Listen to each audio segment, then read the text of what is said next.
Bien-aimés frères et sœurs en Jésus, la grâce, la paix et la miséricorde nous sont données de la part de Dieu le Père et de Jésus-Christ, son Fils, notre Sauveur.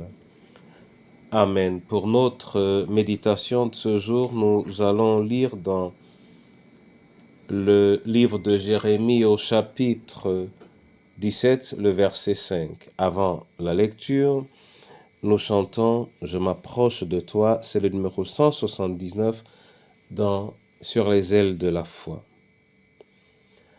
Je m'approche de toi,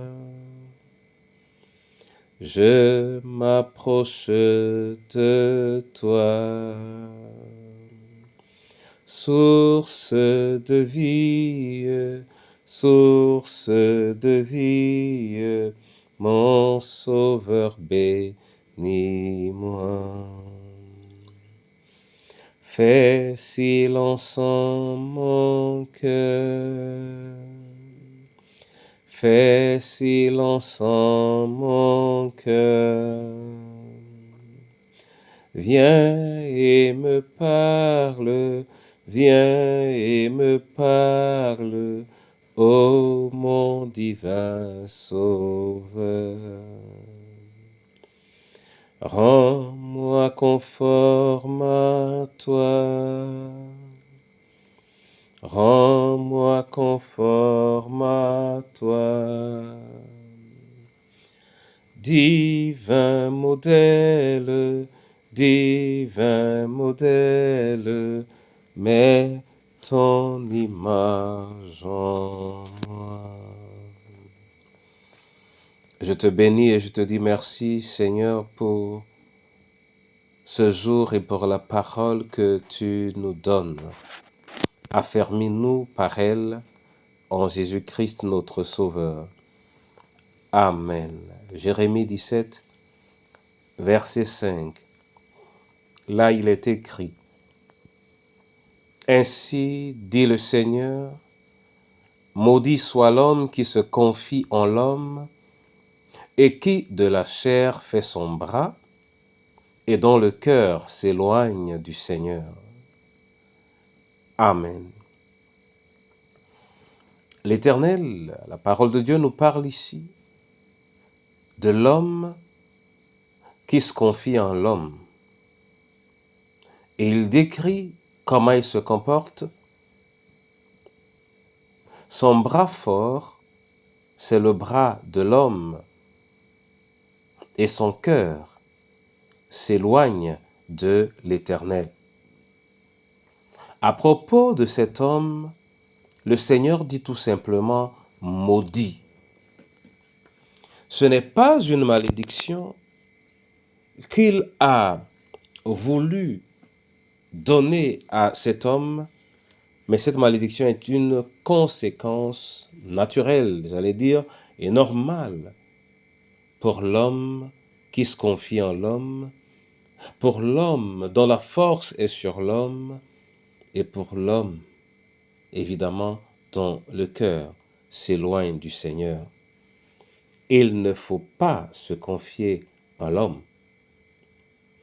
Nous vivons avec les hommes vis-à-vis desquels nous pouvons formuler des attentes, mais nous ne devons pas nous confier en l'homme, c'est-à-dire confier nos vies à un homme, car c'est nous éloigner de celui à qui nous devons confier nos vies, celui qui est Dieu. Mon frère et ma sœur, lorsque nous confions notre vie à Dieu, alors nous le prions, nous lui parlons, et notre prière rapproche notre cœur de Dieu. Et lorsque notre cœur est rapproché de Dieu, notre prière est également régulière. Parfois, certains événements, certaines situations peuvent essayer de ralentir notre rythme de prière. Ne nous laissons pas faire. Gardons précieuses nos heures de prière et donnons-nous à la prière. Au besoin, multiplions ces moments de conversation avec le Seigneur. Ne laissons à personne la possibilité de faiblir notre vie de prière et que rien, alors rien, ne nous y entraîne. Au nom de Jésus-Christ. Amen. Seigneur, nous voulons te bénir et te dire merci pour ton amour. Merci pour ce jour. C'est à travers la prière que nous communions, que nous communiquons avec toi. C'est à travers elle que nous ressentons ta proximité. C'est à travers elle que nous attendons la manifestation de ta vie en nous.